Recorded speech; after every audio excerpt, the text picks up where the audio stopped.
नमस्ते दोस्तों। मैं एक बार फिर संदीप शर्मा एक नया वीडियो सप्लाई चेन मैनेजमेंट से रिलेटेड।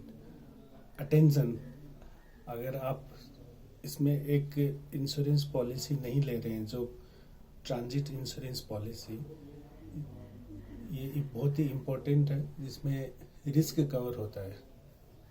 बहुत सारे मेरे पास ऐसे केस आते हैं या देखता हूँ मैं कि वो ट्रांजिट इंश्योरेंस को बहुत ही हल्के में लेते हैं और वो इंश्योरेंस कवरेज नहीं लेते हैं। लेकिन इसके हाँ, इनिशियली लगता है कि हम बहुत कुछ पैसा बचा लेंगे, बट ऐसा है नहीं, उसमें रिस्क कवरेज नहीं होता है। और वैसे भी मेरीन ट्रांजिट इंश्योरेंस पॉलिसी अगर नहीं लेते हैं तो कस्टम ड्यूटी जब भी असेसमेंट होता है, असेसेबल वैल्यू निकाली जाती है इंपोर्ट एक्सपोर्ट कस्टम क्लियरेंस के लिए, तो उस टाइम पे जैसे नेपाल में 2% वो ऐड कर लेते हैं, फिर CIF वैल्यू निकालते हैं।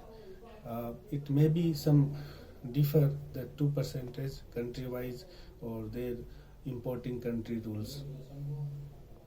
तो सबसे पहले ये अभी अपन ने बात किया रिस्क कवरेज क्यों जरूरी है। अगर दोस्तों आपने अभी तक सब्सक्राइब नहीं किया है तो इस चैनल को सब्सक्राइब कर लीजिए, जिससे आपको नए नए सप्लाई चेन मैनेजमेंट से रिलेटेड या ब्रेन प्रोग्रामिंग के रिलेटेड आपको वीडियो मिलते रहें। तो कोई भी शिपमेंट है, चाहे वो मल्टी मॉडल शिपमेंट हो, air multi modal means sea air by road, जो भी एक मोड ऑफ शिपमेंट्स से ज़्यादा हो that is called multi modal shipment, multi modal modality. तो उसमें रिस्क कवरेज बहुत ज़रूरी होता है। रिस्क कवरेज आप ट्रांजिट इंश्योरेंस लेके करवा सकते हैं। तो रिस्क कवरेज और ट्रांजिट इंश्योरेंस पॉलिसी, जहाँ तक मेरे एक्सपीरियंस के हिसाब से, आपको या तो warehouse to warehouse रखना चाहिए, तो ये या तो पूरे स्कोप सप्लायर के स्कोप में रखना चाहिए या कस्टमर इंपोर्टर के स्कोप में रखना चाहिए। उससे फ़ायदा यह होता है कि जो क्लेम सेटलमेंट होता है वो थोड़ा सा फास्ट होता है।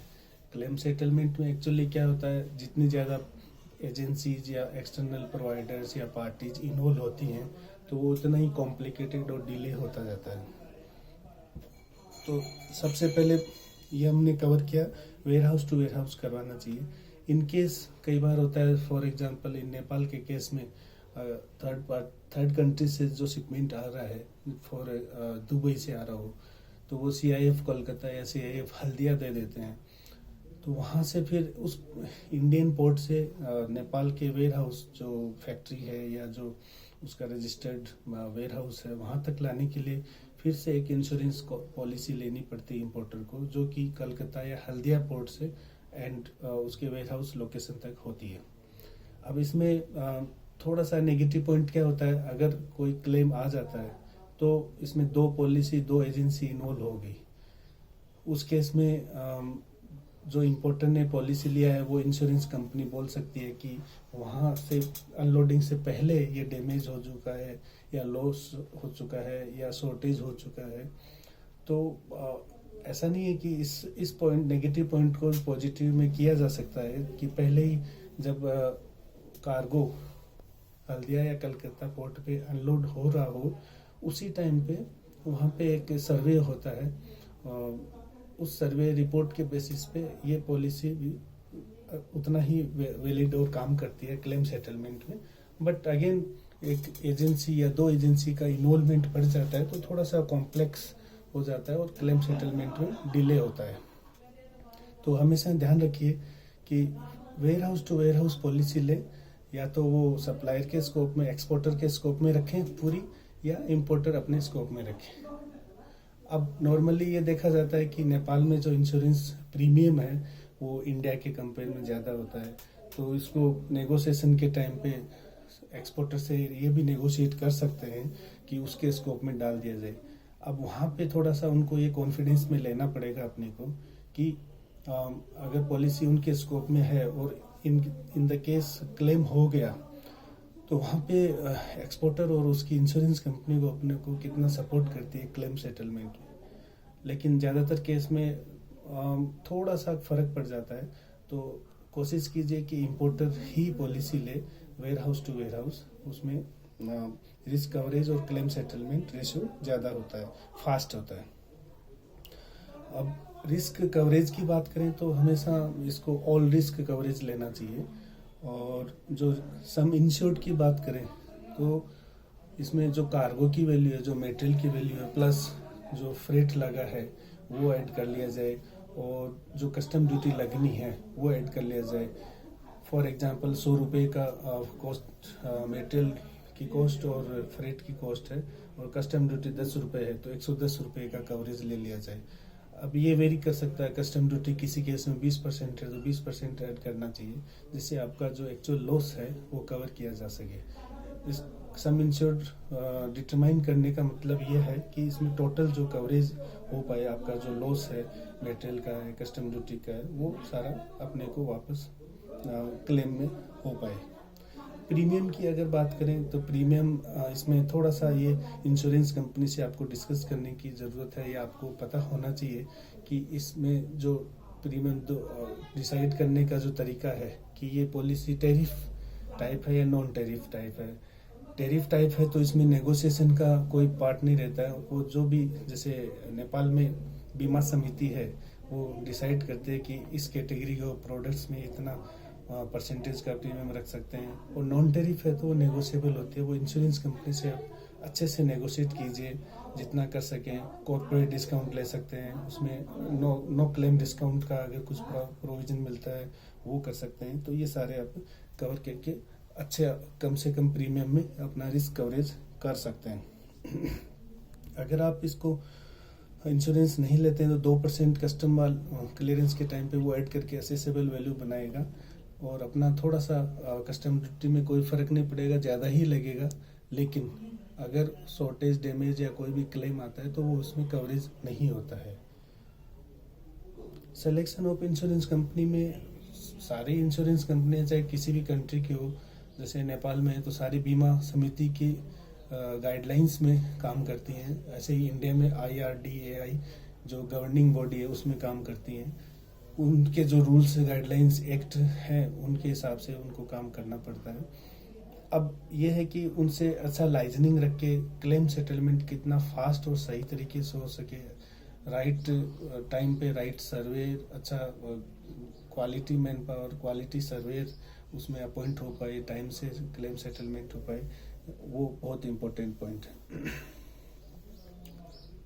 इसमें 2-3 तरह के और भी पॉइंट होते हैं। जैसे आप या तो सेपरेट कार्गो की सेपरेट इंश्योरेंस ट्रांजिट पॉलिसी ले सकते हैं, अदरवाइज 1 साल का एक ओपन डिक्लेरेशन बेसिस पे पॉलिसी इश्यू करवा सकते हैं। और जब शिपमेंट आए तो तब आप ओपन डिक्लेरेशन दे सकते हैं, और वो डिक्लेरेशन बेसिस पे आपको इंश्योरेंस कवरेज का ये मिल जाता है। वो डिक्लेरेशन फॉर्म या जो डॉक्यूमेंट है वो आपको कस्टम में भी दिखाना चाहिए, जिससे वो 2% ऐड नहीं करके और CIF वैल्यू प्रॉपर निकालें और सही कस्टम ड्यूटी लगे, उसमें भी थोड़ा सा फायदा मिल जाता है अपने को। फिर ओपन डिक्लेरेशन पॉलिसी लेते टाइम इसमें बहुत सारी कंपनियों का ये होता है कि आप मिनिमम साल में 20 करोड़ करेंगे या 50 करोड़ का ट्रांजैक्शन ये सम इंश्योर्ड रखेंगे तो आपको 5%, 10% या इतना कुछ परसेंटेज का डिस्काउंट एक्स्ट्रा मिलता है, तो वो आप इसका फ़ायदा उठा सकते हैं। तो यही है दोस्तों, आपको रिस्क कवरेज इसमें रखना है, टेंशन फ्री रखना है। जब भी क्लेम होता है तो उस टाइम पे न तो एक्सपोर्टर है वो जिम्मेदारी लेता है, वो बोलता है कि हमारे वेयर हाउस से तो इंटेक्ट पैक करके हमने डिस्पैच किया है, न ट्रांसपोर्टर या फॉरवर्डर है वो जिम्मेदारी लेता है, वो बोलता है हमने सही तरीके से दिया है। और फिर ये बात आ जाती है इंपोर्टर पे, वो भी क्या करेगा, उसको लॉस हो जाता है, डायरेक्ट इनडायरेक्ट लॉस होता है। तो इंश्योरेंस, ट्रांजिट इंश्योरेंस बहुत ही इम्पोर्टेंट है इंपोर्ट एक्सपोर्ट ट्रेडिंग और मैन्युफैक्चरिंग में, और इसका जब क्लेम हो तो पूरा फ़ायदा भी लेना चाहिए। हाँ, मैं ये भी नहीं कह रहा कि कुछ गलत क्लेम करें, बट जो अपने एक्चुअल लॉसेज हैं वो एटलीस्ट कवर हो जाए, और जो उसमें गलतियां हुई हैं जो रूट कोज एनालिसिस करके कि फॉरवर्डर की है, ट्रांसपोर्टर की है, या हमारी है, या पैकिंग अच्छी नहीं थी एक्सपोर्टर की है, तो उसको आगे के लिए एक लर्निंग लेसन लेके अपने को सुधार सकते हैं। इसमें डॉक्यूमेंटेशन का पूरा ध्यान रखना है। जो क्लेम फॉर्म है या पॉलिसी लेते टाइम फॉर्म भरना है, उसको प्रॉपर वैल्यू डालना है। करेंसी का बहुत ध्यान रखना है। जैसे नेपाल में नेपाली रुपीज़ है, इंडिया में इंडियन रुपीज़ है, तो जो कन्वर्जन रेट है वो सही तरीके से कन्वर्ट करके उसके हिसाब से सम इंश्योर डिसाइड करके इसमें रखना चाहिए। और जब भी कार्गो डिस्पैच हो तो सेम डे या नेक्स्ट डे आप कोशिश कीजिए और सप्लायर को इंसिस्ट कीजिए कि आपको कॉमर्शियल इनवॉइस, पैकिंग लिस्ट और डिस्पैच जो डॉक्यूमेंट है, LR है या अगर सी शिपमेंट है फॉरवर्डर से BL लेना है, ये प्रूफ ऑफ डॉक्यूमेंट लेने और इंश्योरेंस कंपनी में देके ओपन कवरेज या न्यू पॉलिसी लेनी है।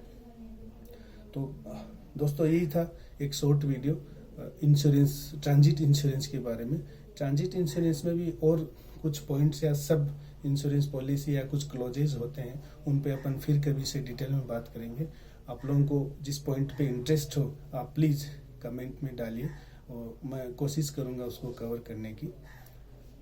धन्यवाद दोस्तों। एक बार फिर आपको अच्छा लगे इस वीडियो को लाइक कीजिए, सब्सक्राइब कीजिए।